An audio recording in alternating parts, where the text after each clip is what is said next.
Right, welcome to the council meeting on Wednesday the 26th of February 2025. We start the meeting with the opening prayer, so could you stand please? O Lord, grant us courage to strive for what is right and good, courtesy to listen to those of different opinion, strengthen us through difficulties and pressures, and guide us in our deliberations so that we may act in the interests of all in our district to the glory of your name, and we ask for peace in our world. Amen. Just remind people to make sure their mobile phones are on silent. Item 2, to receive questions from members of the public pursuant to Council Procedure Rule 9. We have no questions this evening. Do we agree by general affirmation the minutes of the previous meeting? Are we agreed? I'll sign those in due course.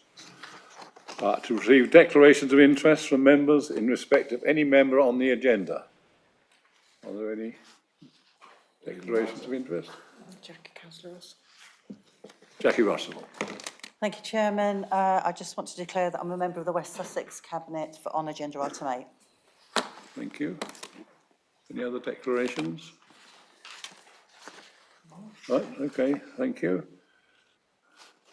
To consider any items that the Chairman agrees to take as urgent business? I have none. So we move to item 6, Chairman's announcements. Since the last full council meeting, I've not had a great deal of engagements. 2 I would like to mention. One was the Haywards Heath Christmas window display operation.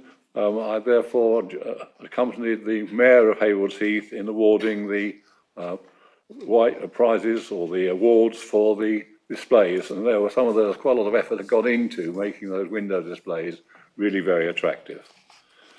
The second thing I went to was a very moving that Haywards Heath, the Holocaust Memorial Day, and again the very harrowing stories of those who were in the present or whose families were affected by the death camps. I should like to invite Councillor Marsh to speak regarding raising awareness of prostate cancer.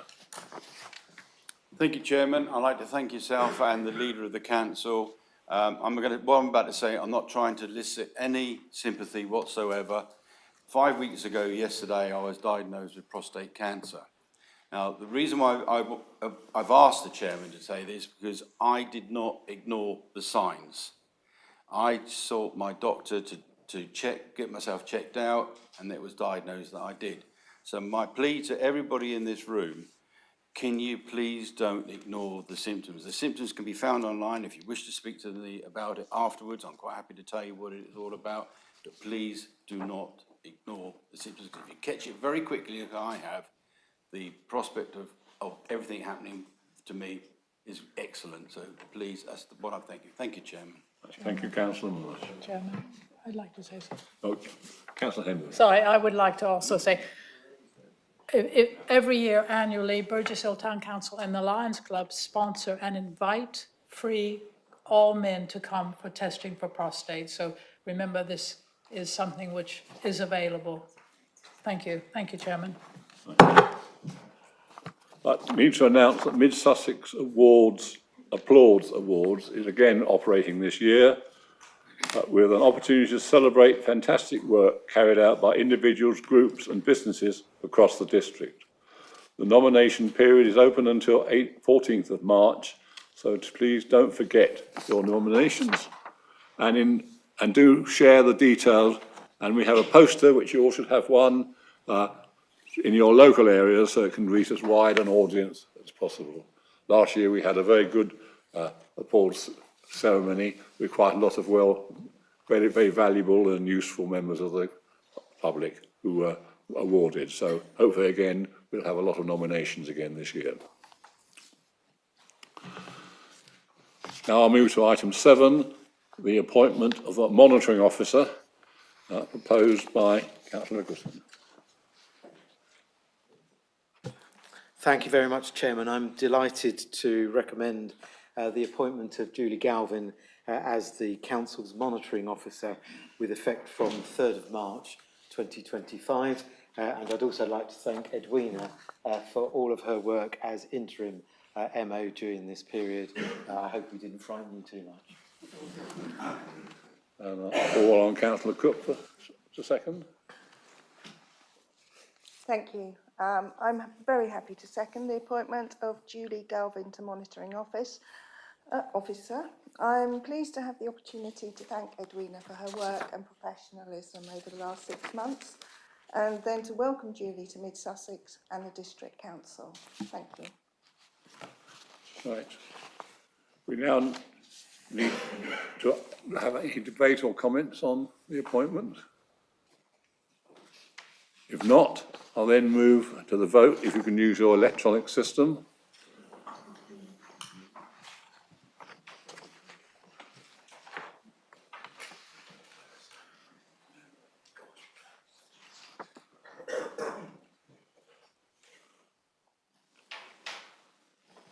Okay, we can read out the...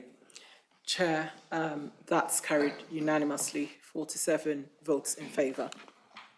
Right, I'd like to thank Judy Galvin and welcome her to Mid Sussex as our new monitoring officer. And also I'd like to thank Edwina for her work as a temporary monitoring officer for the work she has done over the last 6 months or so. Okay, now we'll move to the main item on the agenda, corporate plan and budget for 2025-26. I call on Councillor Eggleston to propose the motion. Thank you very much, Chairman. We have always been conscious that central government intended to proceed with a review of local government finance, and now know that this is going to come forward during the current parliamentary term. None of us expect that review to be favourable to Mid Sussex, and it will have financial consequences. We're doing what we can in this budget to prepare for that eventuality, doing it in a prudent and responsible way. In addition to this, it never rains but it pours, the government announced in December that it would embark upon local government reorganisation, another stream of work that will have resource implications for our already stretched, hard-working and dedicated staff, and probably financial consequences too. To say, therefore, that this budget is set in extremely challenging times is an understatement, to say the least. We have a duty to prepare and pass a corporate plan that is forward-looking in nature and a budget that is balanced. We can only operate on the basis of our current statutory and regulatory obligations, and not try to second guess what the local government world would look like in a few years' time. The temptation to depart from a robust governance framework is something we must and will avoid. This corporate plan and budget went through several meetings of a politically balanced working party and was unanimously passed by a scrutiny committee. I'm grateful to those members across the chamber who helped produce the budget and corporate plan, and hope they will give it their continued support when it comes to the vote. Nothing, after all, has changed. This budget includes a £36.4 million capital programme with, amongst other things, investment in temporary accommodation, a rollout of improvements in key parks across the district, including East Grinstead, Pease Pottage, Haywards Heath, Burgess Hill and Sussex, a new waste depot in the north of the district to support the rollout of simpler recycling, completion of the Arc Centre for outdoor sport at Brookley, investment in new technology in 3 car parks across the district as we continue to roll out the parking strategy that was approved by the previous administration. This budget makes us the first authority in West Sussex to roll out simpler recycling to all households across the district, an achievement of which we should all be proud. This budget means we can continue with our programme of grants for community groups. Our new approach to grant funding using the UN sustainability goals has been well received, and this year's £100,000 allotment will be fully deployed. We expect a similar deployment of funds in the next final year. This budget supports existing services and the most vulnerable who are victims of domestic violence or residents at risk of being made homeless. We can all applaud the work carried out by our homelessness prevention team. This budget, though, still requires us to make a small draw on our reserves of £353,000 and leaves us below the level of general reserves recommended by our Section 151 officer.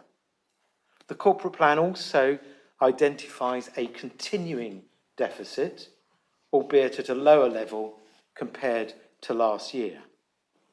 I urge members, therefore, not to fall for the temptation of increasing the draw on our reserves. That may make for a good headline today, but it will leave the Council in more difficulty tomorrow. This budget supports and invests in our communities, and I ask members to support it. Thank you. Thank you, Councillor Eggleston. I just need to remind you that the recommendations of this motion are on page 15 of your agenda documents. I also like to remind members that there will be a recorded vote will be taken for items on this subject. Also remind members there is a time limit on speaking. Ask members to be mindful of this when speaking to allow everybody a chance for debate. That is 5 minutes for a proposer, 3 minutes for other speakers. Right, I call on Councillor Hicks to second the motion. Thank you, Chairman. I'm pleased to second the motion to approve the Council's 25-26 corporate plan and budget, and to support a budget based on delivering for our residents, maintaining or enhancing existing services, and aiming to ensure value for money, including providing £700,000 in efficiency savings so that we can achieve a balanced budget with a council tax increase of 2.95%. This is against a background where inflation and demand-led costs continue to be a challenge for the council, as well as changes in the funding regime that make it difficult to plan ahead, and therefore achieving a balanced budget has required difficult decisions on fees and charges, as well as planning for improved efficiency by reducing costs where this is achievable. Despite this, the council has been able to protect services, so unlike some, it's not having to look at decisions to make cuts. And this highlights the council's strategy of working with partners to deliver services based on value for money. This means mid-Sussex residents continue to benefit from relatively low council tax, the third lowest in Sussex, with a Band D rate of £196, or £3.78 a week for the average taxpayer in mid-Sussex. The Council continues an ambitious range of projects, both capital and revenue, which are all fully funded, so we continue to be in the fortunate position of a council having no borrowings. The Council continues to be prudent in managing its reserves, noted as highlighted in the plan the threat of a significant cliff edge after 25-26 due to planned changes in the treatment of business rates, as well as a reduction in grant income from the government. I would therefore highlight the forecast deficits from 26-27, which represent a significant structural challenge for future budget making, as the leader has already pointed out. The corporate plan therefore proposes that in the forthcoming year, sizable one-off income is allocated to the general reserve to ensure we have this available to protect services in future years, noting that the forecast level of general reserves still remains below our minimum target of 6 months net revenues budget, as has already been pointed out. But we are making significant strides towards achieving this level in the current year. And I therefore give my thanks to the officers for their diligence in preparing this plan and for the all-party support for the budget at scrutiny, and therefore commend the corporate plan and budget for approval. Thank you. Now I'll call on Councillor Knight. Thank you, Chairman. I would like to, I've got two amendments, but I'll bring the first one forward. It's in relation to signage requirements for littering and dog fowl prevention in the council's playground, parks and open spaces. With a number of reports from residents complaining about the irresponsible nature of some with regards to littering and dog fouling in our parks and playgrounds, and to keep Mid-Sussex the best place to live, to promote responsible behaviour, a cleaner and more pleasant environment, and to ensure the effective communication of council regulations, I propose the following amendment to this budget. Firstly, in relation to signage in designated areas, the council shall install and maintain clear and legible signage relating to littering and dog fouling in all public parks and recreational areas and areas adjacent to public litter and dog bins. In terms of the signage content and design, signage should state the relevant council bylaw prohibiting littering and dog fouling. Signage shall include information regarding penalties for non-compliance, including fixed penalty notices. And signage should include contact information for reporting littering and dog fouling incidents. And in terms of community engagement, the council should make more information about the signage and the laws it enforces available on their website. In terms of costs, I propose 25,000 should be taken from the capital budget to support this. Move the amendment. Thank you. I call on Councillor Marsh to second the amendment. Thank you, Chairman. I have the pleasure of seconding that amendment. I'll reserve my right to speak at the end, should there be a debate. Right.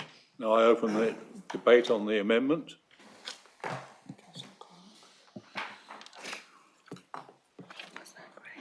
Could I ask Councillor Russell, please? Chairman, I believe I can have a little bit longer than 3 minutes because not everybody's going to speak. My speech is slightly longer. Is that okay? Well, we'll see how it goes. It's only 4.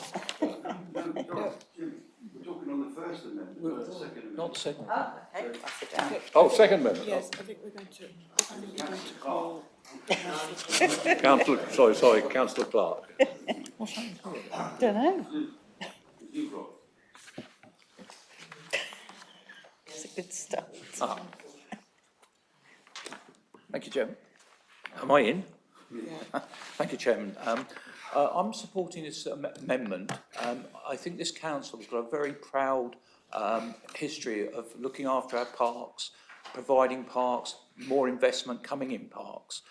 The parks are now being used by families, and now we're getting lots more flats in the towns near the parks, so people are using these parks, and I think this amendment is to keep our parks in a pristine condition, and it's something I think this council can be proud of, that we've always supported our parks and done a good job. Thank you. Okay. Councillor Ellis. Thank you, Chairman. I'd like to speak in support of this. Last year, I was so proud to be chairman of Havenseath in Bloom and win gold in Britain's in Bloom. The reason we did that was because the amount of volunteers who support us, come out litter picking and keep our green spaces well maintained. And I do believe not just our parks, our open spaces and even our pavements at present have been fouled with dog fouling and litter. So I would like to see some sort of awareness, and if this amendment would support this, I'd be very encouraged, because I think we have pride in our community throughout the district. We're very fortunate to have some wonderful green flags in most of our parks, and we have them in our town council over there at Muster Green. So I totally support this, and I think it was something that would help and support the volunteers who come out in force. Thank you. Thank you, Councillor Ellis. Councillor Eaves. Thank you, Chair. It's difficult to argue with this in a way in that it's a very commendable thought. But the key word in this, there's one key word, and it is enforces. The laws it enforces. The trouble is we don't enforce. That is the problem. Litter is a problem all over Burgess Hill and in a lot of the villages as well. It's not just the parks. And in the last year, I think dog fouling has become a major problem in Burgess Hill. And again, it's not necessarily in the parks, it's in the streets as well. And when I asked, can we do something about this? I was told, well, we can put more signs up. But what we really need is a dog warden or a town warden in every town to go around and actually enforce this thing and stop people doing it. Because I don't think that someone who doesn't pick up after their dog is going to be bothered by a sign, sorry. But, you know, I support the sentiment. Right. I'll call on councillor Eggleston. Thank you, Chairman. Thank you for the short notice, and I'm not complaining because I know that some of my colleagues have done this to your group in the past, so touche. But Chairman, with your leave, as this is relatively new information, with your leave, I'd like to take maybe 5 minutes, if I may, to talk to the Section 151 officer and the relevant director about both of the amendments, because I've been busily writing because I may wish to bring forward an amendment to both of these amendments. So I'd like your consideration of that. Okay, agreed. So 5 minutes. 5 minutes, yeah. Okay. 5 minutes. So we'll turn off the YouTube, please.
So we'll go to Councillor Eccleston to move something. Um, When we get the form.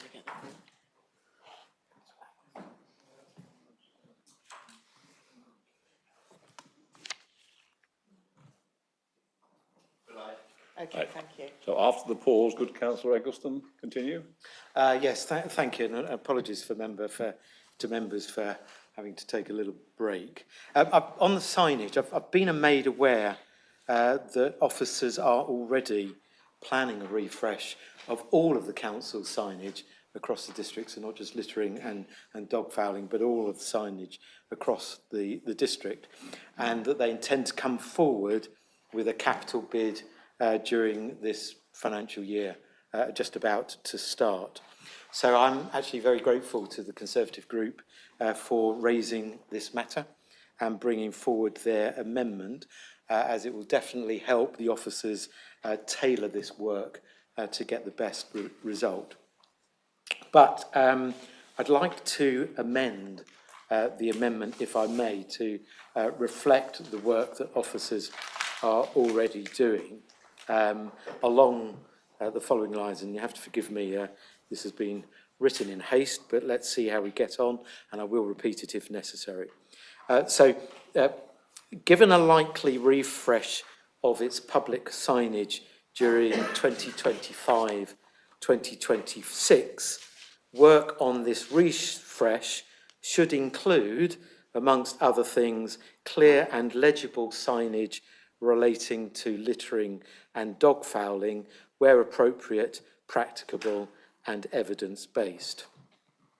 And then on the community engagement bit, it would say, noting that information relating to antisocial behaviour, including dog fouling and littering in the council's parks, is available on the council website, the council should increase the level of publicity about these matters and the penalties for infringement.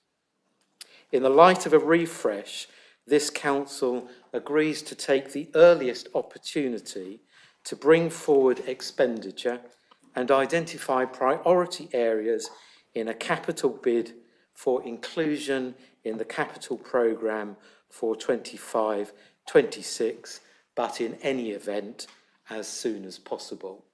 So that's, if people want me to read it again, I will. That's the amendment to the amendment I'm proposing. I would invite a colleague of mine to second it if they so wish. Councillor Hobbs? Yeah, happy to second. Right. And you reserve your right to... And I reserve my right. Okay. Now we've got two amendments, and because we've got amendments on the same issue, I will, on my discretion, to debate both these amendments together. Are you clear on that? Okay, so we'll initiate further debate on both the amendments. Councillor Marsh. Oops.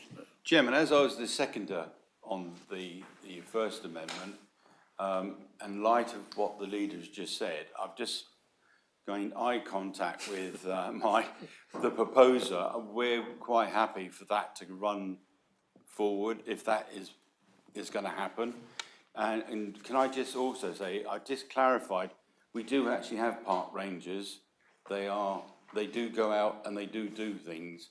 They actually operate under the Glendale contract, so they do actually can do it. So we're happy with the amendment that the leaders just put in and seconded by the deputy leader. We're happy to drop our amendment on that one, if that's, and we can vote on your amendment for that to happen into the budget. So thank you for withdrawing your amendment. Okay. Thank you. So the first amendment has been withdrawn, and so the debate now will be on the second amendment. No, we've got a debate. Councillor Bates. We are debating the littering and dog fouling at this moment. Yes? Yes. Yes, we are. I just really a couple of observations. Obviously, I support this particular initiative. I have Victoria Park in my ward, and we have a lot of problems, mainly because the bins get overfilled, so we can, and don't get cleared. So if somebody can try and look into that and have a better collection regime, that would be appreciated. But the observation I would make is I live very close to South Downs Park, and I go around there for my exercise. And I see an awful lot of dog fouling there, and I thought, well, this is almost like a park, this South Downs Park. I wondered if we could actually write an informative to that. I don't know how many organisations there are there controlling South Downs Park, but I've seen some pretty awful dog fouling there. So it'd be appreciated if we could inform South Downs Park and other places maybe members might like to put forward as being bad places that need control. Thank you. Thank you, Councillor Bates. Councillor Zeidler. Thank you, Chair. As a ward representative for a rural area with smaller communities, residents often feel that because they are smaller communities, they don't quite get the priority of others. And this is a very important issue for them in the area. I think the one point I would like to highlight is the use of the words evidence-based, which can sometimes be used as a reason to focus in areas which are more densely populated, when actually the issue for rural areas is very intense, and there's not always the evidence because there's not as many people who object. And so I just ask that that is given its greatest consideration, because actually the rural areas are often the ones that do particularly suffer from this case. And I would suggest that it might be helpful to ensure that they are prioritised as suggested. Thank you. Thank you. Councillor Knight. Thank you, Chairman. Yes, so my point is well on the terminology evidence-based, because you're not going to get the evidence until you get the signage up to say how to report it, etc. So I would like to see the evidence-based part of your amendment struck out, if that's possible, please. Okay. Councillor Kennedy. Thank you, Chair. This is a rather minor point, and forgive me if I'm being rather petty. I hope I'm not the only one that's noticed, but bylaws needs to be spelt properly. Councillor Brown. Just a quickie. Some years ago, the district council had yellow signs available to put on the highway, warning about littering and discouraging people from doing that. And that it's really a question. Is that a responsibility? The cleansing of the highways is a responsibility of the district council. And if so, that also applies to dog fouling on highways. Am I right in that? Can somebody advise me? Councillor Phillips. Thank you, Chairman. Yeah, if I could ask that when this project is put in place, that it's not only a question of dog fouling, but overfull bins prior to collection. And can I ask that they consider increasing the number of bins that are around, especially in rural areas, so that that doesn't continue to be a problem? Thank you. Councillor Marsh. Just very quickly, thank you, Chairman. I've already spoken once. It's an answer to Councillor Brown's. I was portfolio holder. It was actually money doled out by West Sussex County Council to all the districts and boroughs across West Sussex, and we used the initiative to do exactly what you said. It was a good initiative, and it did actually work. Thank you. Yeah, I think we just the leader might just clarify the point made by Councillor. So Robert. Robert, yes. Councillor Evanston. Thank you, Chairman, for allowing me to come back on the point that Councillor Knight raised. I'm happy to delete the words evidence-based.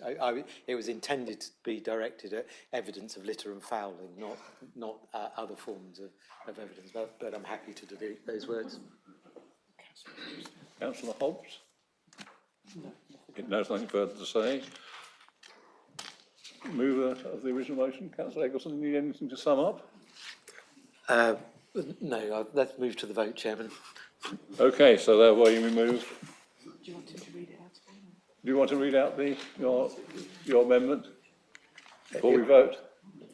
if members wish me to, but I'm relying on their excellent memories. Read it again. Okay. So the whole amendment would read, given a likely refresh of its public signage during 25-26, work on this refresh should include, amongst other things, clear and legible signage relating to littering and dog fouling where appropriate and practicable, deleting the words and evidence-based, and then just on the community engagement bit, noting that information relating to antisocial behaviour, including dog fouling and littering in the council's in the council's parks, is available on the council's website. The council should increase the level of publicity about these matters and the penalties for infringement.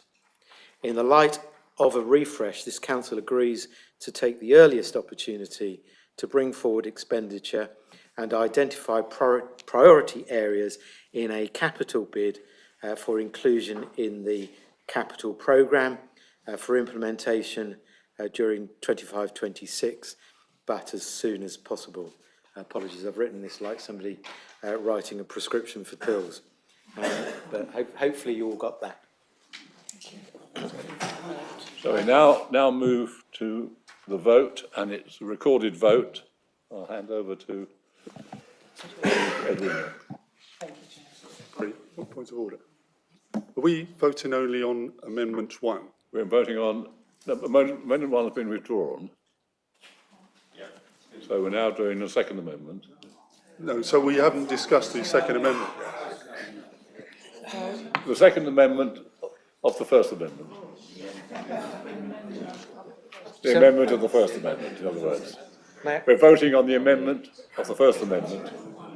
The first amendment has been withdrawn. Correct.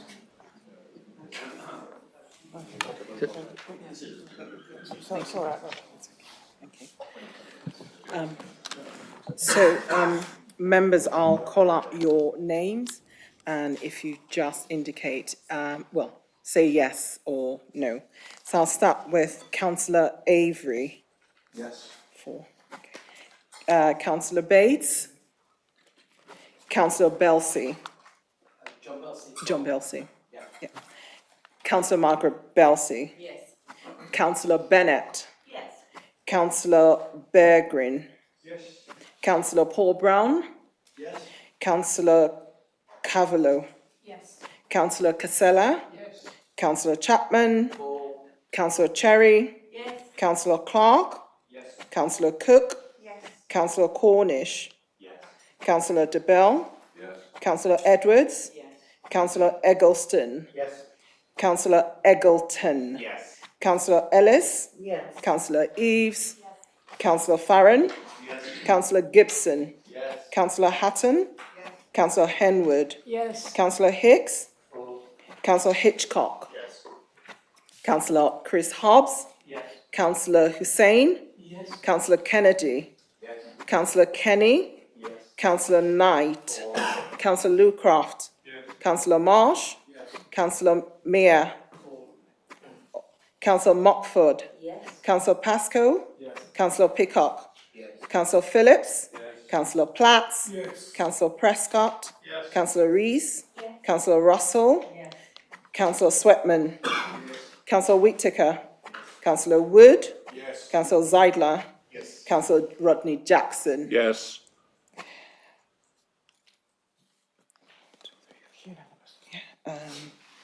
That is unanimous, Chair. 1, 2, 3, 4, 5, 6. Yeah, that's unanimous. That amendment is carried. Okay, so the amendment then modifies the motion. Yes. We now move to the second amendment, yes? It hasn't been moved yet. No. So we're now back on debating the original motion. Yeah. So just to clarify, Council, so we've agreed an amendment to the budget as moved and seconded by Councillor Eggleston and Councillor Hobbs. So that now amends the original motion, which is back on the original motion, and we now debate that. Okay, Okay, so we orientate ourselves. So we move on the debate on the original motion, and I call on Councillor Knight. Thank you, Chairman. An amendment to the proposal to increase parking charge in towns by a flat rate of 10p. The draft budget proposes that a further flat rate 10p increase to car park charges in East Grinstead, Haverty and Burgess Hill should be implemented, which will yield the council a sum of 115,000. The council had initially set aside 550,000 to be used from general reserves, but since receiving the final settlement, that amount has reduced to 353,000. We propose offsetting the 115,000 against the 197,000, which still sees an overall reduction in the use of general reserves. Thank you. So seconder for that is Councillor Marsh, right? Thank you, Chairman. I am happy to second that motion, that amendment, and I reserve my right. Thank you. Okay, now I open to debate. Oh, hold on. This time, yes, Councillor Russell. Thank you. I just put Rod in before me. It's all happening tonight. Okay, so it's really disappointing that following the increase in car park charges via differential tariffs last April, with evening and weekend charging implemented from January 2025, that this administration is now proposing a further flat rate increase of 10 pence per hour across all three towns. And this will see East Grinstead, as the smallest town that took the biggest hit last year, take an even bigger one from April, where parking for the first hour will increase to £1.40. The budget report states that the strategy has not impacted car park use and that usage has increased, and that similar plans are in train for larger villages where work will commence in early 2025, although strangely, the November 24 Cabinet papers state that both the village parking consultation and proposals for a decked car park in East Grinstead's Queensway car park were commissioned in May 2024. And when I spoke last year about the unfairness to East Grinstead residents who are now paying the highest charges in the district, I was told by the leader of this council that I was putting the cart before the horse. And I took this to mean that if East Grinstead residents wanted a decked car park, they were going to have to pay much more than residents in other towns to meet the cost of a feasibility study due to be completed in 24-25. Almost a year later, village parking is still free, with no sign of a design for a decked car park in East Grinstead. Therefore, I can only assume that that horse he referred to last February must have bolted. And despite the original plan being to commission the village consultation in May 24, the consultation on extending charges in towns was prioritised and pushed through instead, penalising towns for a second time rather than raising revenue from villages for a first time. And it's actually disingenuous to state that increased use of car parks indicates that the strategy works, when East Grinstead is the only town in the district with a controlled parking zone, sees permit holders often forced into the car parks to pay due to parking limitations on street. And their position is now further exacerbated by evening and weekend charging. The free parking between 6 p.m. and 8 a.m. not only supported the nighttime economy, but gave permit-holding residents a fallback in the event they couldn't secure a space on street at night. And whilst I am pleased that my request to introduce a discounted overnight permit was taken forward, permit holders understandably remain unhappy at being forced to pay again for their previously free contingency.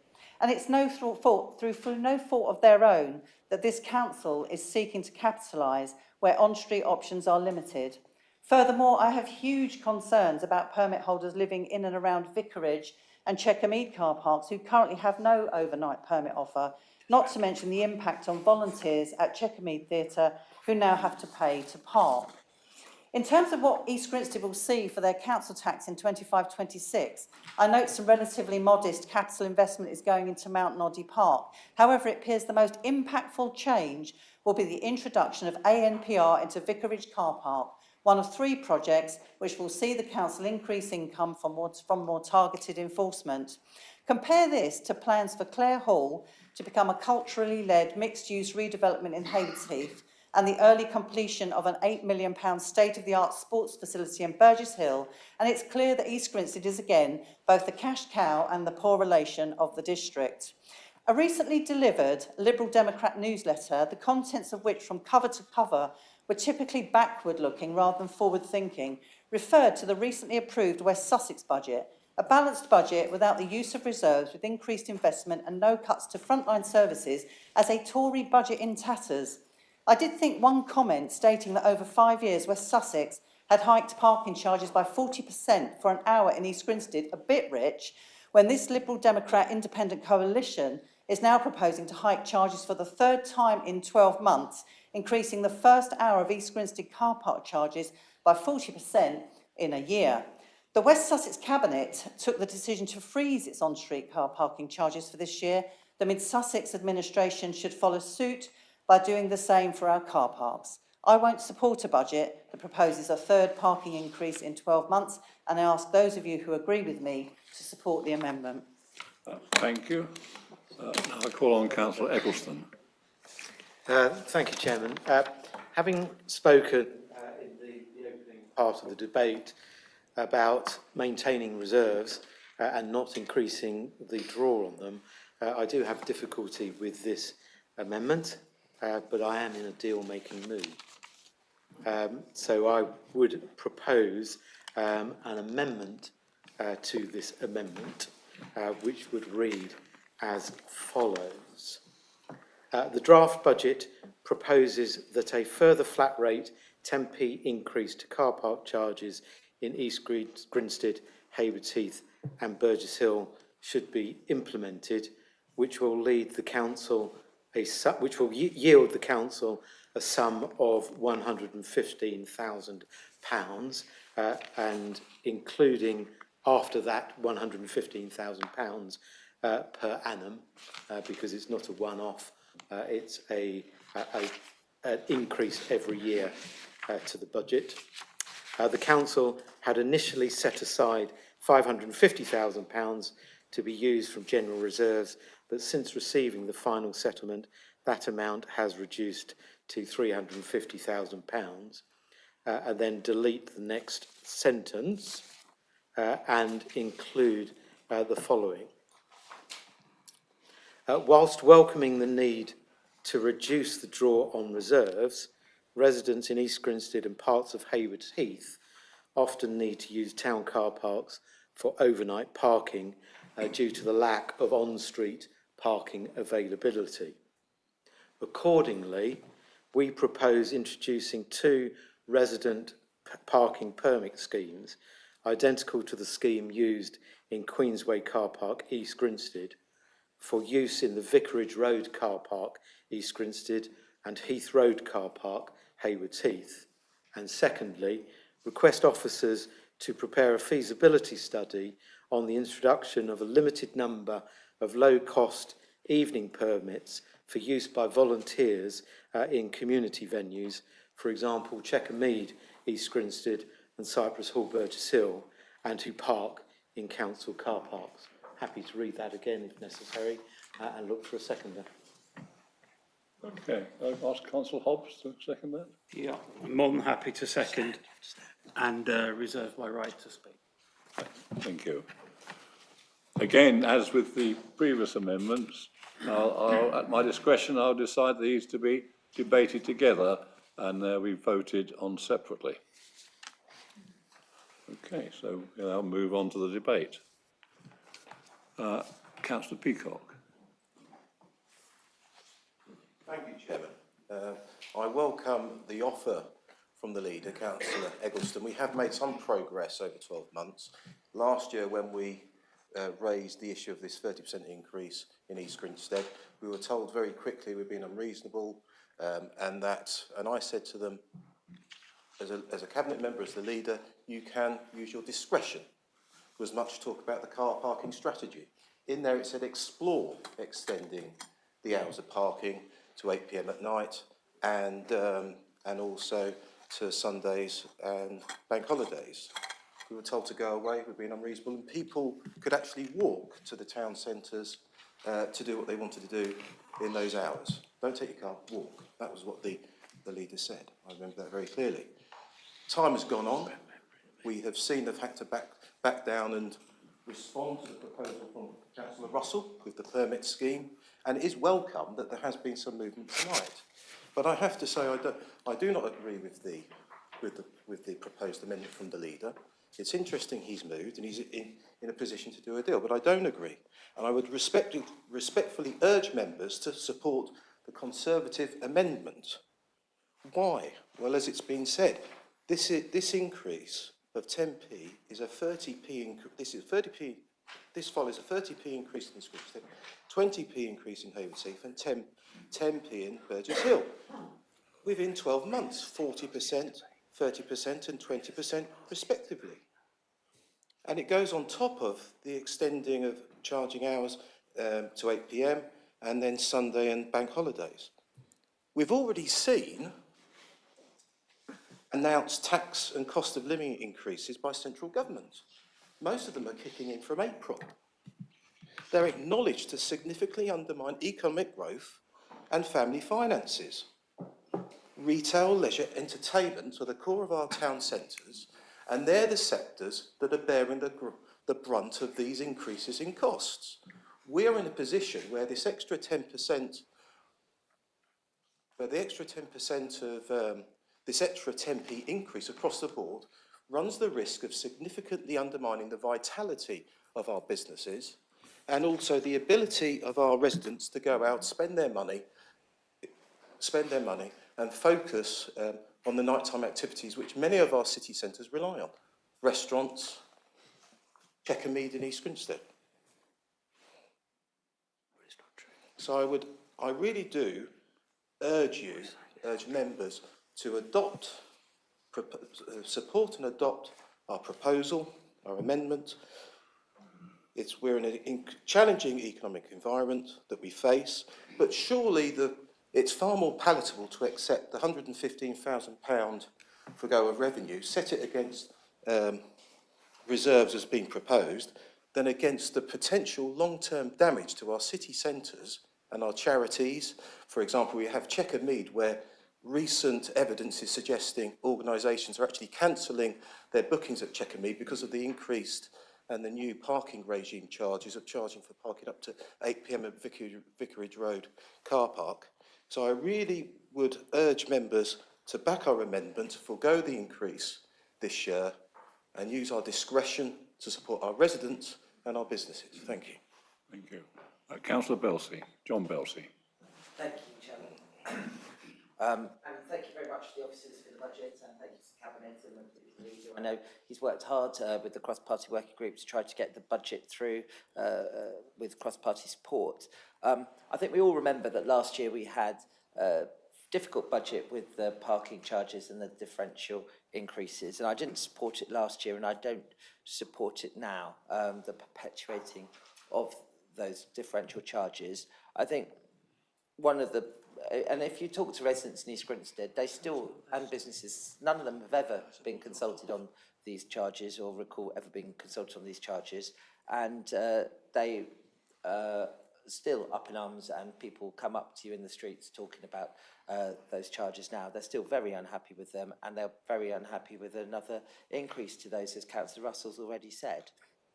I think one of the disappointments in particular is that we had been promised a feasibility study of the extra level of parking in Queensway car park, and I think knowing how important an issue this was to East Grinstead, it's very disappointing that a year later we're having the budget and we've got no paper in front of us or no further information in respect of that level, and it's not in the capital programme. And additionally, the village consultation hasn't started, which also was promised as part of the reasons as to why we would get that forward. So it feels that there's been very little movement over the last 12 months in terms of anything that councillors can palpably take forward. And if I'm just to extend that, I appreciate we're in very difficult financial times, but if I look at the capital programme, there is no movement in terms of things that might free up cash or reserves that we're looking at and saying that were impacted. So I could mention Swanmead, which doesn't seem to move forward. I could mention Imblehorn Lane car park, which doesn't seem to move forward. I can mention the park programmes like Mount Noddy, again, which were ready, nearly ready 2 years ago, of which no spades are yet in the ground. And it feels that perhaps that whilst there are other important projects, there are some that we could really be focusing on as a council that would actually help free up the cash and reserves to be able to help make these decisions in front of us tonight, such as put forward by Councillor Russell in this proposal. And I think I really think the council needs to look at itself as to how we're moving forward with those capital projects. But in the meantime, I can't possibly support the increase in parking charges until we've got those further papers and consultations in place and the outcomes of those that we were promised. And it's very disappointing that we've got to this budget meeting without anything palpable to discuss. Thank you. Councillor Bates. Thank you, Mr. Chairman. I oppose the amendment. Wouldn't be surprising, as I'm a cyclist and there are other means of getting to the town. But I think one has to be get real about all of this. Car parks are provided by the district council, and there is a cost in maintaining them. And unfortunately, our colleagues on the other side implement an adequate charging system, which is now what this administration is trying to do, so that people can get in and out of the car parks a lot quicker. They want to go to the town, they want to park their car and go. So I think they need to wake up to the way the world goes now. Okay, Councillor Lukoff. Thank you, Chairman. I would like to recommend that we support the amendment that the leaders proposed. I opposed the original amendment because it's not a 1 year amount of money that's been asked for here. It's not just 115,000. We're actually being asked to find 460,000 out of reserves over the next 4 years because this is cumulative. So if you take their amendment as it's written, it doesn't actually justify its own case. I think the leaders made a reasonable proposal of alternative ways of tackling the issues that have been raised by residents. Thank you. Okay, Councillor Eaves. Thank you, Chairman. I have to say I don't understand the last sentence of the Conservative amendment, so I shan't be able to vote in favour of it unless someone can unpick that for me. And I would say that the leader mentioned, I think, the possibility of low-cost permits for people who are using Cypress Hall in the evenings, and I would very much support that, because if you turn up for a meeting at 7 p.m. at Cypress Hall, you have to pay 2 hours of parking every week to go to your club. That's more than £100 a year. So if I understood the sub-amendment correctly, I would support that. Thank you.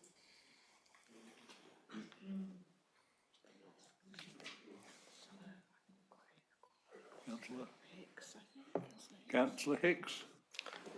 Thank you, Chairman. Yes, we've got a corporate plan and budget which shows a projected deficit, if we include funding reform, of nearly 15 million over the next 4 years. And it may seem 115,000 is only a small contribution towards that, but taking over the 4 years, it adds up. That's 500,000. And I think we need to be financially responsible as a council, noting that the parking strategy is based on a strategy that was formulated by the previous council and taken forward in a formulated way, based on demand, based on the individual factors within each town, just as we will roll it out to each village, looking at local circumstances, which is why we made the amendments to the East Grinstead scheme. And indeed it follows the county council, because of course the county council charges are higher, £1.40 for off-street parking in East Grinstead, and on-street parking they have a similar policy. In fact, their differentials between councils, I think, is they have £1.20, £1.70. They have so we're following West Sussex County Council policy. We're trying to be financially responsible. The Leader's amendment has made some concessions to try and and we know nobody likes parking charges, but we as a council provide that service. It's not for general ratepayers, it's for people, it's for motorists, and therefore we think the amendment that we've made is reasonable. Councillor Gibson. Yeah, thank you, Chairman. And I mean, generally, I so thank the officers for the effort that they've put in this. And in the area of car parking, I thank them very much for the efforts which we've done over the past year. When I joined this council, I didn't think that I would become an expert on car parking, but I think I've achieved that position. Good for you. And I think it would be useful if I just reflected on the many points which Conservative colleagues have put across the chamber this evening, and really what the truth lies within many of them.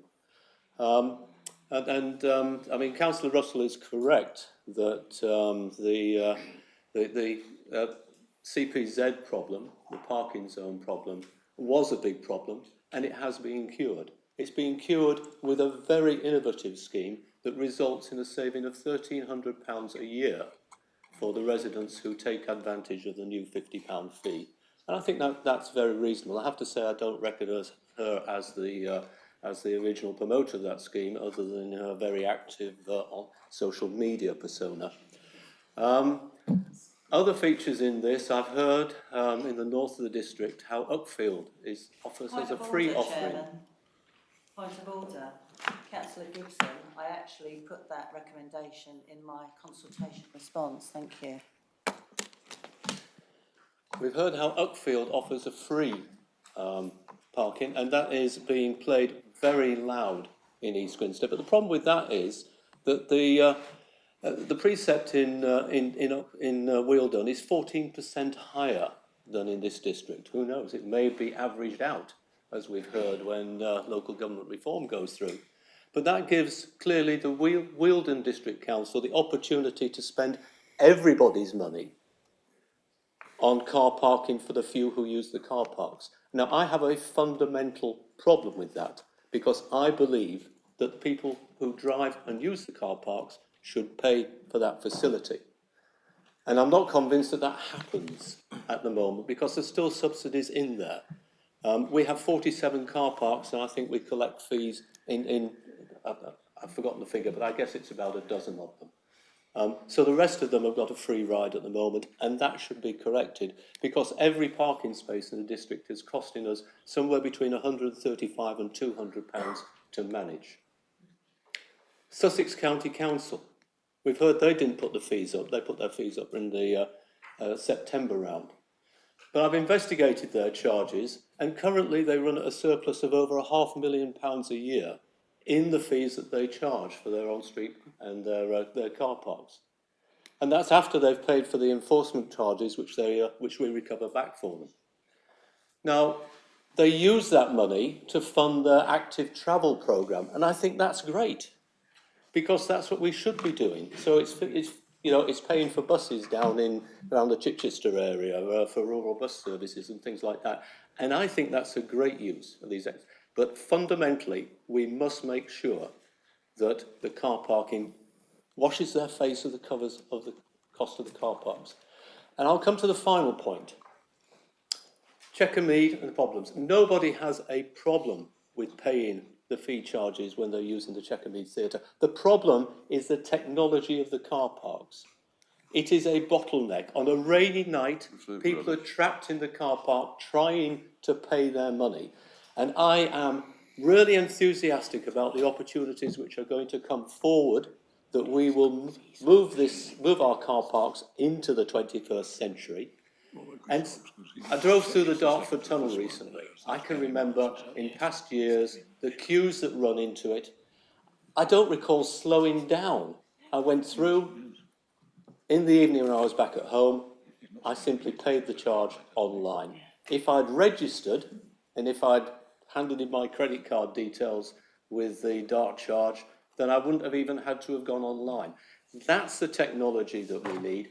We make things easy. When I've talked to the East Grinstead Business Association, What they've said to me is that traders lose sales when they have to buy a ticket and the sale is prejudiced because they have to leave because the car park is going to run out. So take that away with technology. Final point, I don't know whether or not I like the idea of an extra deck on the Queensway car park, but certainly I want to hear what the report says. The report is almost available, and I'm happy to wait those extra few weeks for it to arrive and then think about the investment case that goes in with that. So I will be supporting the amendment and voting against the amendment to the amendment and voting against the amendment. Thank you. Councillor Abel. Councillor DeBell. Me? Yeah. Thank you, Mr. Chairman. Well, I've certainly heard some jackanory coming across from over there today, which is always very welcome, of course, and thank you so much. The problem is that in East Grinstead, the people are feeling that they're being milked on these car parks already, and they are struggling. Businesses are struggling, and I cannot support a budget that talks about milking the people of East Grinstead whence there are villages in the south that have been carefully guarded and are not paying anything. It doesn't seem like much, and if we cannot look seriously at this slight amendment in order to level things up a little, then I can't support this budget. Thank you very much indeed.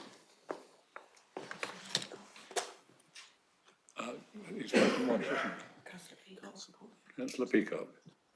Yeah, thank you, Chairman, for allowing me to come back. All I'll just say is, residents who speak to me, they show genuine, how shall we say, concern at the increasing car parking costs, specifically later in the evening and at bank holidays and weekends.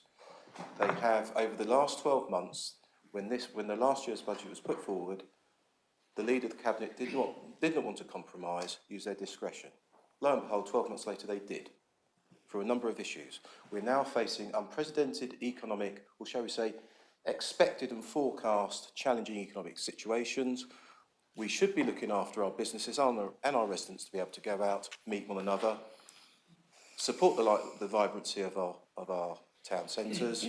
And all I'm saying is, use your discretion to forego this increase for 12 months.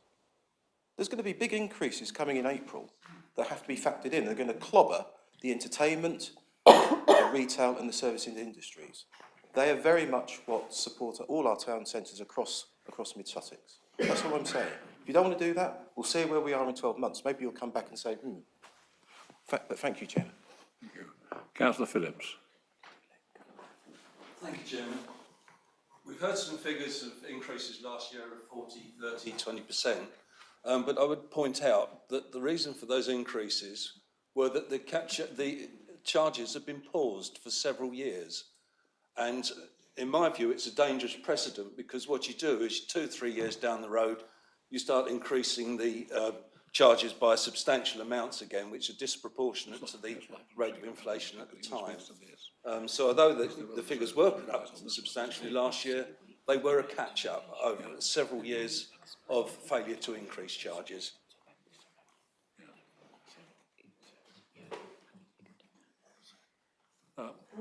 Right. I've got on my register Councillor Hobbs wish to speak. Are you wishing to speak in the debate on the amendment or the second amendment? On the second amendment. Oh, well, we'll come back to you when you reserve your right to reply. Okay? Because there'll be a vote on the first amendment before we come to the second amendment. Okay, so Councillor Marsh has your right to reply. Thank you, Chairman. I've listened to the debate, and I do actually welcome the leader's attempt to introduce this. It's very welcome. I must admit, I do take some issues with some of the comments that are made on the floor, and your cabinet colleague, because he's not an expert, he hasn't got a clue what he's talking about. I've done it for 9 years as a portfolio holder in planning for parking, so he really hasn't got a clue. I do take exception for what Councillor Bates said about it. When we were proposing it years ago, and I don't want to go back into the past about proposing it years ago, he screamed the loudest with the few councillors he actually had in his group there. It's before you came onto the council, the pair of you. But he was there and he screamed the loudest. So I do take exception to exactly what he just said. There is a perception in the north that the southern villages have got away scot-free. And there is meant to be a consultation, and I think that consultation is actually running at this point in time, and it runs out sometime in March, if I got that correct, or whenever it is anyway. But then the time it takes to make a decision, we could be into next year's budget for that to happen, and I just cannot support it. Though it was a very kind offer to do the permit parking, and I can't support your amendment, unfortunately, and I will be supporting my group's amendment. Now, if that agreement fails and yours gets through, well, we get the permit parking anyway. But I do feel that the 10p across it, just pausing it for a year, is not the end of the world. So I will be supporting the amendment that my fellow colleague put in, and I'm seconding it. Thank you. Right, having asked the second of the amendment to speak, I use my discretion to ask Councillor Belsley to make a contribution. Thank you. I just wanted to say that I completely agree with everything Councillor Russell said in her very wise words. And I would like to say that if any of you would like to come to East Grinstead, since these parking charges have actually been implemented, the ones that have already been done, people are not parking in the car parks. They're parking in side roads. Our high street on a Sunday is just chock-a-block with people parking. I do suggest, and on the side roads, that East Grinstead is just being overrun by people avoiding the car parks where they possibly can and parking on side roads. And I would suggest the cost of the council of sending people out to police these side roads will cost a lot of money, and I'm sure will actually exceed any increase that you were thinking of. Thank you, Councillor Belsley. Yes, please. Okay. So, members, the chairman's just asked me to clarify where we are, just so we all orientate ourselves. So we've got two amendments that you've just debated fully, and we haven't got any more speakers now. So what we do constitutionally now, because the chairman's exercised his discretion to allow both amendments to be debated together, is we're going to vote on the amendments in the order in which they were received. Okay, just to clarify that. The amendment that we are going to consider first is that from the Conservative group. And the seconder, Councillor Marsh, has made a contribution. So the next person is the mover of the original motion, who is the leader of the council. And then we will move to the vote, which will be by roll call again, which Edwina will oversee. And then we will move to the same procedure for the second amendment moved by the leader of the council, which will be his seconder, who's reserved his right, Councillor Hobbs, followed by the leader, who's the mover of the first amendment. Is that clear? Yeah. Okay, so we're going to go to the leader of the council now. Okay, is that clear? Councillor Eggleston? I know. You must forgive me, Chairman, but I'm struggling at the moment. Could you repeat that? Yeah. My apologies, I have a kidney stone and it is painful at the moment. Yeah, so I missed most of that because I was distracted. Sorry, Councillor Eggleston. I'm so sorry. So we're now voting on the first amendment, which came from the Conservative group and was moved by Councillor Knight and seconded by Councillor Marsh. Councillor Marsh reserved his right and has now made his contribution. So the last speaker will be you, because you moved the original motion, which is to move the budget. Okay, so you can make a small contribution now, and then we go to vote by roll call. On the amendment, not the second amendment? Yes, on the first amendment. On the first amendment, thank you. My apologies to everyone. I mean, as I said in my remarks to to the budget. We are acting in a financially responsible and prudent manner. We know the challenges we face in this year, and also in future years. And whilst, as I said, it is tempting to draw more on reserves, and I understand you're saying it's just for 1 year, but if we come back next year, we know the game. It's likely to be a similar approach next year as well. So let's not fool ourselves that that's the case, because previous year you tried a similar thing on the differential charges. I am very conscious of the council's responsibility to act in a way that doesn't put us at risk. And whilst this appears to be a small sum, it does take us in the wrong direction in the context of the budget. This is a modest increase. Our evidence is that across the car parking estate, it's had no impact on the level of transactions. And I've put forward what I think is a reasonable and helpful compromise, and I thank the leader of the Conservative group for his kind words. And I hope, therefore, that we do stick to our strategy of being financially responsible, and don't vote for this amendment, and then look at this second amendment, which does give in a reasonable way something back to those areas where there are some challenges around parking.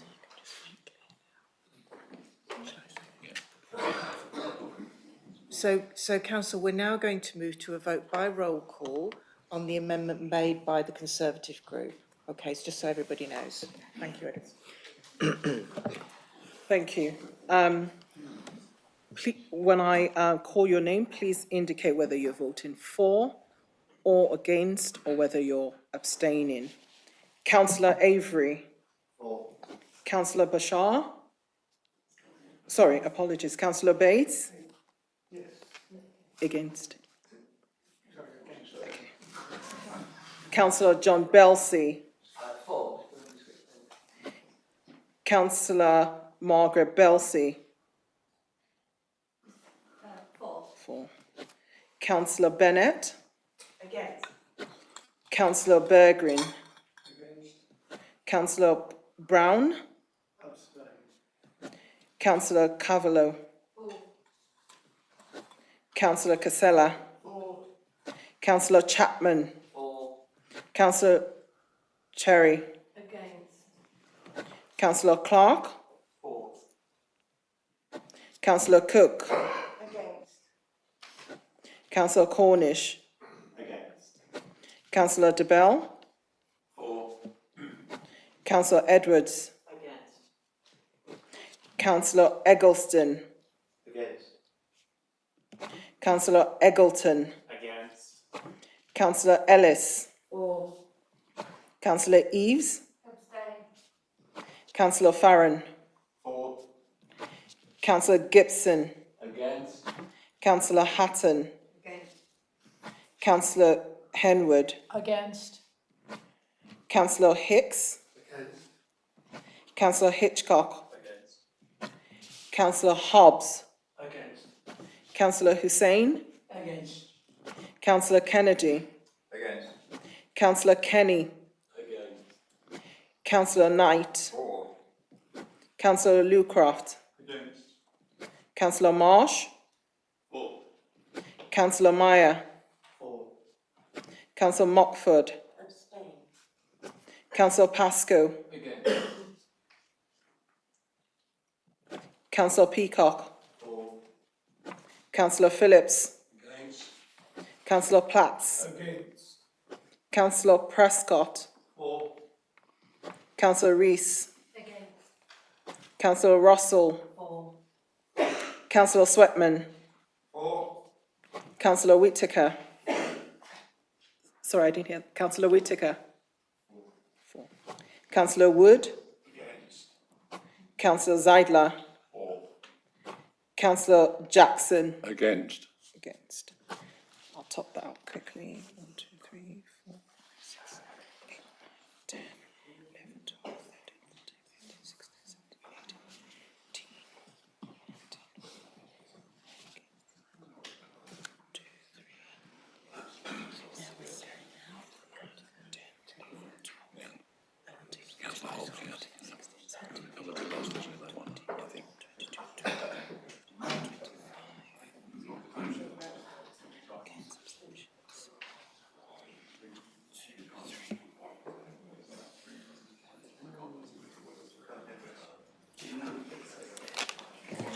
So call on the result. So, Chair, 19 for, 25 against, 3 abstentions. The motion falls. The amendment Falls. falls. Okay, thank you very much. So the amendment falls, so we now go to the second amendment. A seconder, Councillor Hobbs. Thank you. I've prepared some words to use in the full budget presentation, so as they're all about car parking, I will use them now. But just to clarify a couple of things, we set in the budget this current year that we would undertake studies both on the village car parking and the Queensway car park potential additional deck. Village car parking, we're expecting an update at our cabinet meeting on the 10th of March. Please feel free to join us online or from the gallery to see the update. The papers will be published, I'm sure, ahead of the meeting later this week. And in regards to Queensway, it's just one of a number of projects that the officers have been working through. And we thank them very much for their continued work, but work had to be delayed in that particular area as we worked on other projects, for example, the reduction of the Sunday tariffs, where we went back and had to reconsult on that activity and introduce just the £1 tariff for an all-day Sunday. And finally, just to clarify, because I heard some confusion in the previous debate, our budget talks about 10p per tariff, not 10p per hour. So clearly that would be, on the first hour would be 10p. But if you're parking for 3 hours or for 4 hours, it's 10p increase on that tariff, not 10p an hour.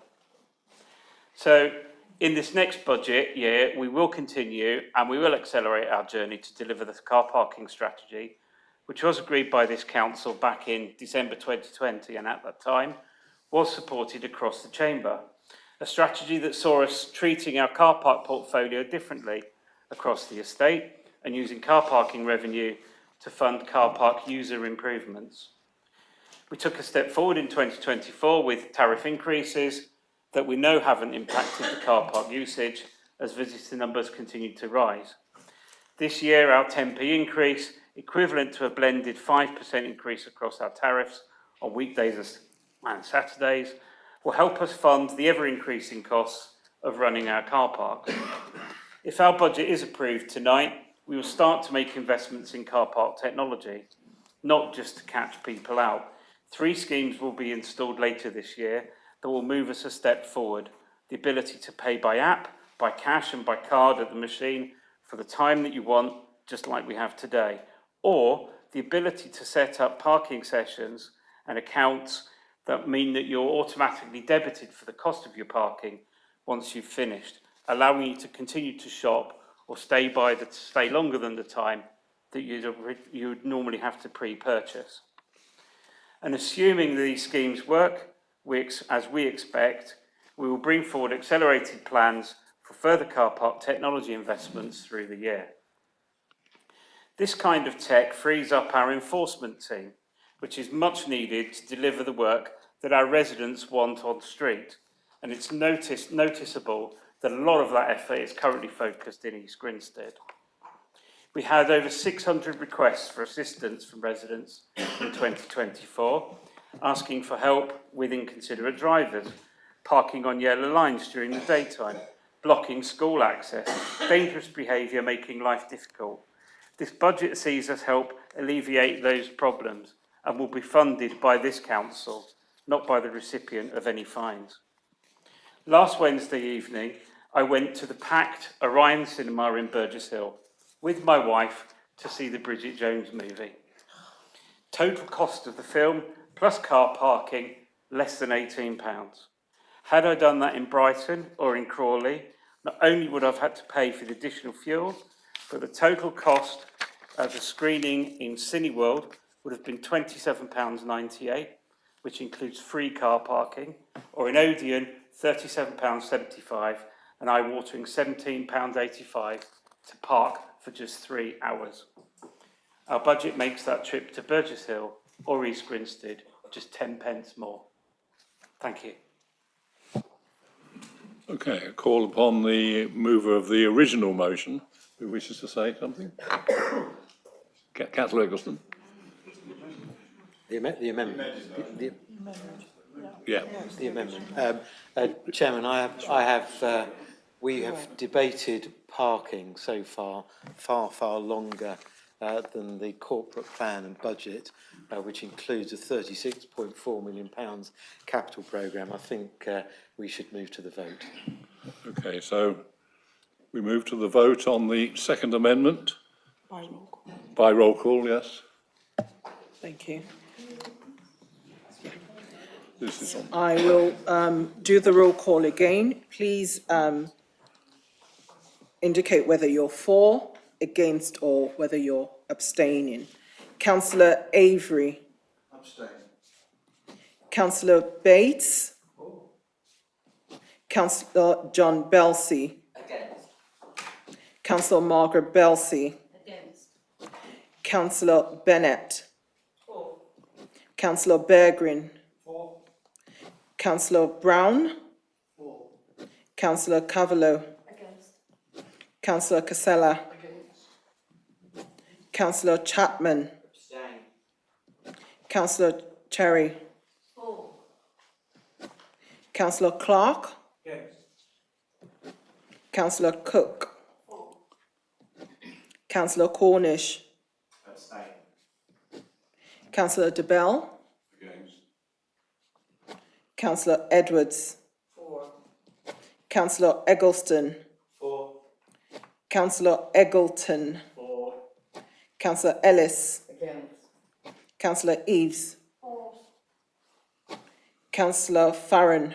Against. Councillor Gibson. For. Councillor Hatton. For. Councillor Henwood. For. Councillor Hicks. For. Councillor Hitchcock. For. Councillor Hobbs. For. Councillor Hussain. For. Councillor Kennedy. For. Councillor Kenny. For.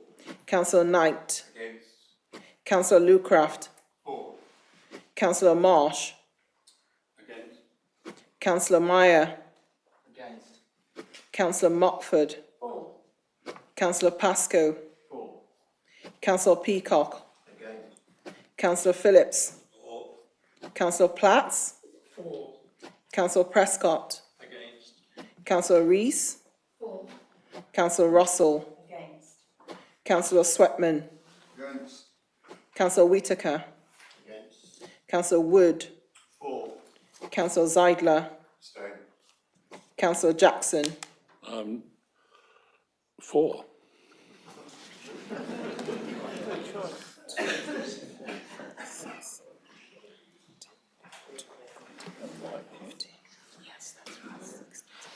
I was thinking about something else at the time.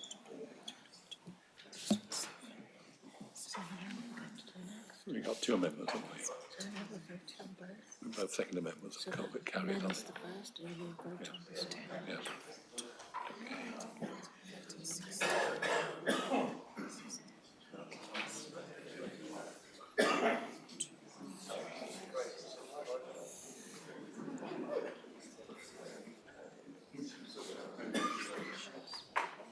Chair, 27 votes for, 16 against and 4 abstentions. That amendment is carried. Okay, thank you, members. We now have two second amendments, one on signs and one on charges, which now we move to the main motion, which we go back to. And we're at a point now in this main motion where we need any debate on that.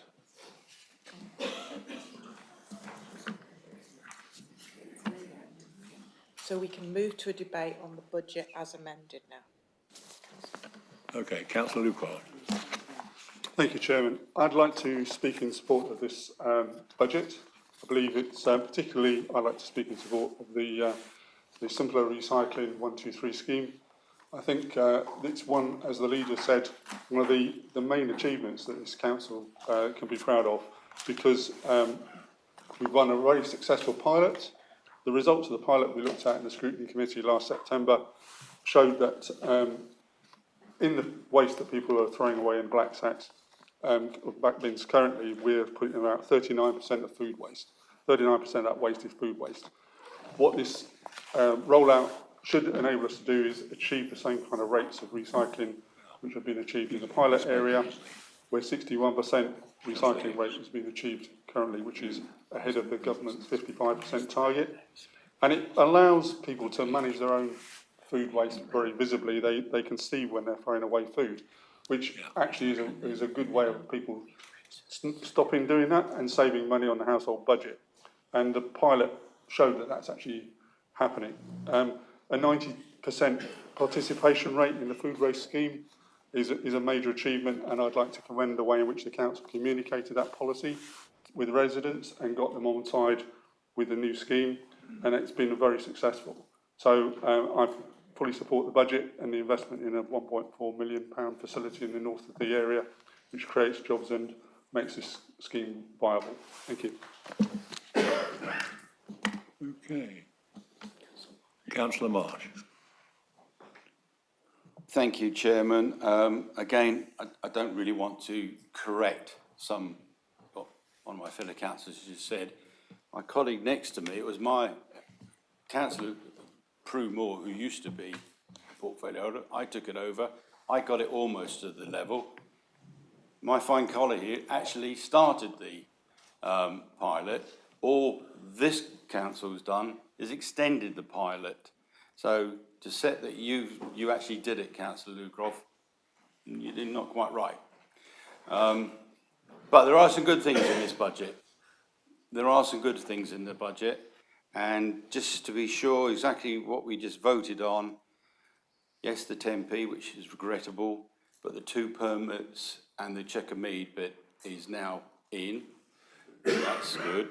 And I do call on the Cabinet, all 5 of you, to actually get your collectives into action and start charging the southern villages. For too long, they've been escaped from this. And I just want to make one thing plainly clear. In the strategy, which was politically balanced, because there are members on both sides who were in that strategy for the parking, it wasn't to do the whole towns. It was car parks within the towns. But it was taken further than it was visualised. So I just want to put that on the record, because I don't think that that's ever been made plain. But for that, I'm not sure which way I'm going to go. I should be listening to the debate, but I'm not. I should just listen to the debate. Thank you, Chairman. Councillor Cornish. Thank you, Chairman. Although there are a number of positive and financially prudent aspects, I do find it difficult to vote in favour of this budget currently, mainly because the foundations on which it was built have shifted and the goalposts have moved, and yet the budget has not adapted this year to the realities that we are to face in the coming years. When this budget was first discussed, the working group, of which I was a part, gave excellent consideration of the financial challenges to continue to support our services in 25-26. Officers made significant progress and worked tirelessly to ensure the books were balanced, which is to be highly commended during these economically challenging times. But since then, circumstances have changed and priorities have shifted, and a new picture of LGR has emerged. Yet instead of reconsidering a response to these changes, this budget remains rigid and misaligned with the needs of the people it is meant to serve, specifically regarding our capital programmes, reserves and deficits in the longer term. What we spend this year, or rather what we don't spend, has a big impact on next year and the years after that. I understand the timelines to confirm this year's budget were very tight, especially given that the government LGR announcement was only made in December, although we had an inkling it was on its way. But why have opportunities not been realised to reassess and adjust to ensure that budgets can align with our future needs? This is not just a disagreement over numbers, it's a disagreement over principles. Because if we accept this budget as it stands, we are saying that we are willing to ignore the new imminent political landscape on the horizon, and that we will prioritise sticking to the same plan rather than preparing this year for what's to come in the coming years. Thank you. Okay, no more speakers, so then move to the mover of this. Second. Sorry, the seconder of this motion, yes. Councillor Hicks. Councillor Hicks. Have you already spoken? The other debate, he's already spoken. You already spoken to the seconder. You've just talked over me. Councillor Hicks didn't speak in the debate on the main budget, which is what we're debating now, and he's the seconder of that. Okay, just to be clear. But we have further speakers who have now indicated at the last minute, so we will go to those at the chairman's discretion. At the chairman's discretion. Yes, okay, we'll go to Councillor Eggleton and then Councillor Brown after him. Okay, Councillor Eggleton. Thank you, Chair, for that kindness, and I will be very brief by focusing on the important contribution that this budget makes to tackling homelessness and the risk thereof. This continues the work, credit where credit is due, that I believe was initially started under a previous administration and demonstrates our shared commitment to tackling this challenge. The budget continues to support the notion of purchasing our own properties as temporary accommodation. In addition to the obvious financial benefits, this, perhaps more importantly, allows residents to continue living within the district and ideally as close to their previous home as possible. It allows families who are already experiencing severe life disruption to stay within their communities, to continue to go to the same school, and to stay within their existing support networks. It's also important that we continue and expand the work to intervene long before the critical moment where a resident becomes homeless. This budget, I apologise, it's been a long night. This budget will further these ambitions by allowing us to significantly increase the frequency of homelessness prevention surgeries, ensuring that our officers can provide early support to those at risk of homelessness, and their location at community hubs was an excellent step, and I compliment whoever it was who had that idea. I truly wish that this excellent work continues and will be voting accordingly. Thank you. Okay, Councillor Brown. Thank you, Chairman. Clare Hall was running at a loss of just £50,000 in 2019 when the previous administration decided to remove it from Places Leisure operation. This decision was made before COVID and NHS needed a home for pandemic vaccinations. Clare Hall and the Redwood Centre had already limped along for years without adequate maintenance or renewal. Now, a sustainable approach, opportunity to replace and reuse the shell of the building is being ignored. Fundraising and making the car park pay its way have all been ignored. Isn't it time to address our ambitious plan, which is on para 17 on page 26 of our agenda? The previous administration cabinet's decision not to provide any capital and yet somehow retain the cultural space would generate what I would call a theatre, was never really going to deliver in the short term. My questions are these. The executive were informed about the local government reform in the autumn of 2024. Why has Cabinet not made a decision? In terms of Clare Hall and the Redwood Centre together, how much has been spent in both staff time and employing specialist professional advisors? What chance is there of these costs being recouped to progress a cultural facility in a unitary authority setting? Our neighbouring local authorities already support the Horth in Crawley and the capital in Horsham, each with their own fiscal challenges. What chance has Clare Hall going forward? It's not just about bums on seats at Clare Hall. and the future of the Redwood Centre in Haywards Heath. It's about continuing to provide a place in Mid-Sussex where performing arts and creative arts thrive. It's about restoring this place where young people can develop as performers and leaders. This council must not be the stewards who lose this place. This commitment should be in the medium-term financial plan, not cited as a meaningless, ambitious plan. Thank you, Chairman. Thank you, Councillor Brown. Just a point of clarity, Councillor Hicks, have you already spoken? You have already spoken, so therefore we'll move to the leader and proposer of this motion. Thank you, Chairman. Just to firstly come back on a few points. Councillor Marks, you are very cheeky. Mid-Sussex District Council was Conservative controlled from 1999 to 2023, and you didn't touch village car parks in the south of the district.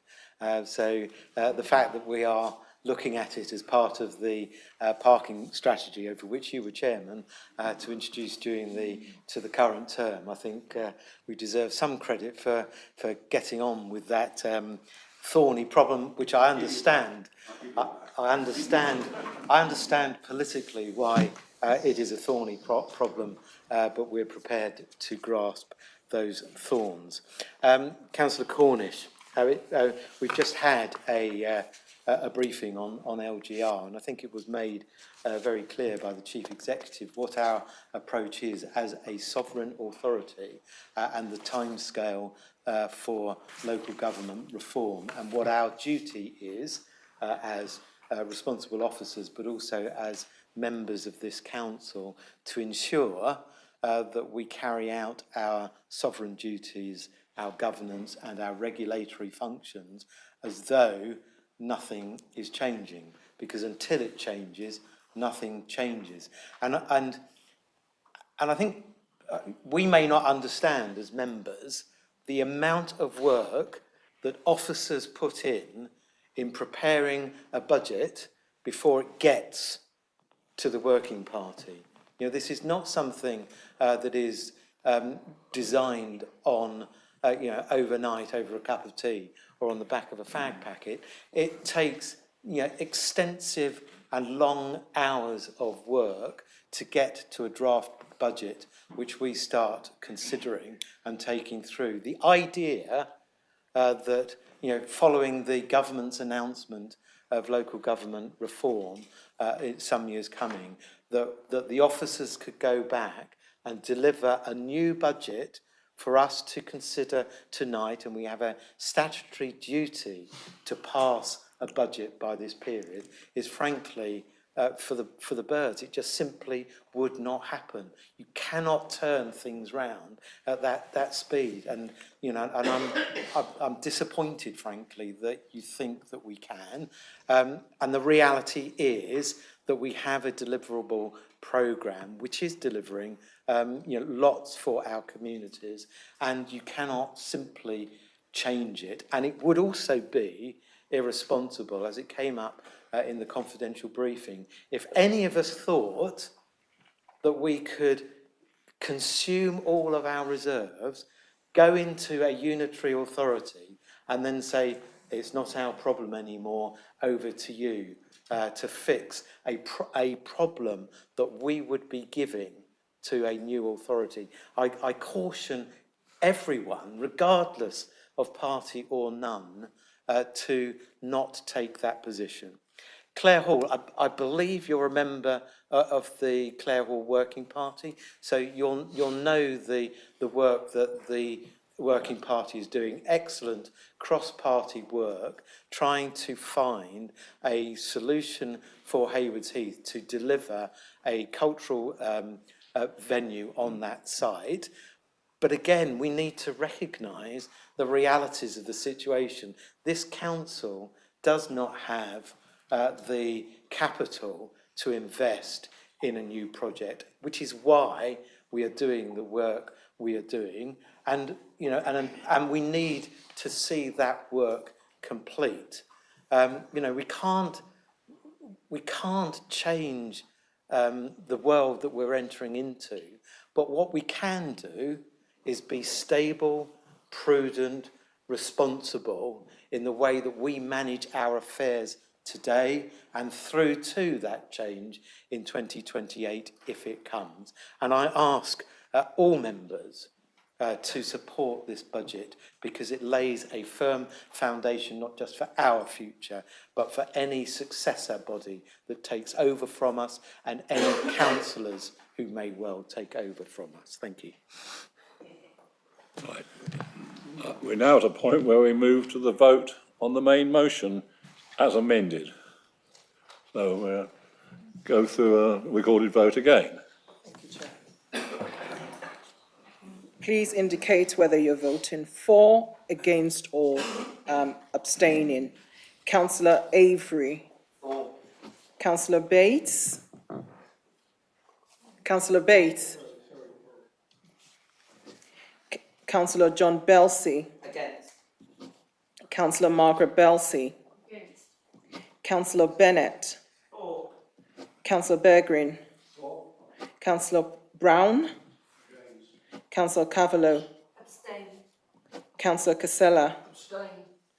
Councillor Chapman. Against. Councillor Cherry. For. Councillor Clark. Abstain. Councillor Cook. For. Councillor Cornish. Against. Councillor DeBell. Against. Councillor Edwards. Abstain. Councillor Eggleston. For. Councillor Eggleton. For. Councillor Ellis. Against. Councillor Eves. Against. Councillor Farron. Abstain. Councillor Gibson. For. Councillor Hatton. For. Councillor Henwood. For. Councillor Hicks. For. Councillor Hitchcock. For. Councillor Hobbs. For. Councillor Hussain. For. Councillor Kennedy. For. Councillor Kenny. For. Councillor Knight. Abstain. Councillor Lucraft. For. Councillor Marsh. Against. Councillor Meyer. Against. Councillor Mockford. For. Councillor Pascoe. For. Councillor Peacock. Abstain. Councillor Phillips. For. Councillor Platts. For. Councillor Prescott. Abstain. Councillor Riss. For. Councillor Russell. Against. Councillor Sweatman. Abstain. Councillor Whitaker. For. Councillor Wood. For. Councillor Zeidler. Abstain. Councillor Jackson. For.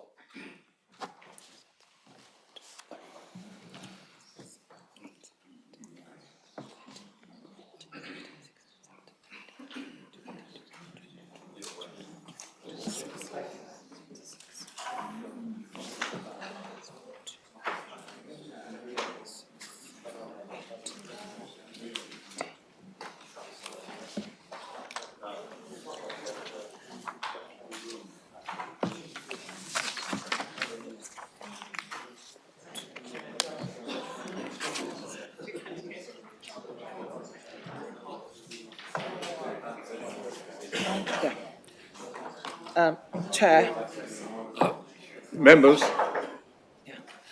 the results of the vote are 26 for, 11 against, 10 abstentions. The motion is carried, Chair. right, thank you very much. And I'd like to thank the members for this rather complicated series of amendments and second amendments and going through the procedure and supporting me over this particular difficult time. And I also would like to reiterate what the Leader of the Council has said and thank the officers for the very hard work they put in producing the corporate plan and budget for this year. It's an enormous amount of work behind the scenes and it's all shown in the documentation which we've seen tonight. So I'd like to thank them wholeheartedly for their hard work. And then, of course...